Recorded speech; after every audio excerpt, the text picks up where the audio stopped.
12K, long run done.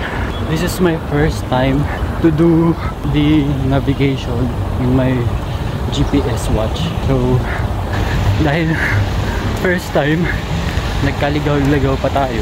Minsan, na-off course tayo according to my watch.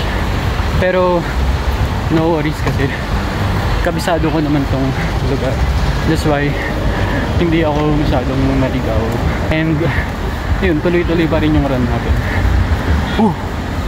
Hi guys, quick guide kung paano gamitin ang navigation feature ng Garmin Watch gamit ang Strava app. Step 1. Create a route sa Strava. Open Strava app. Go to Maps, Routes, select Length, then Apply. Select mo yung haba ng takbo or ride mo. Write the name of the route, then save and enable Use with Devices.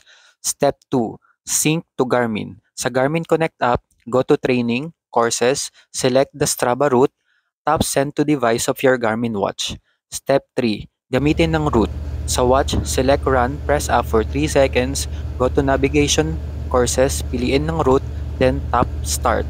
Follow the on-screen path and alerts. And that's it. In 150 meters, turn left. Run safe, explore smart.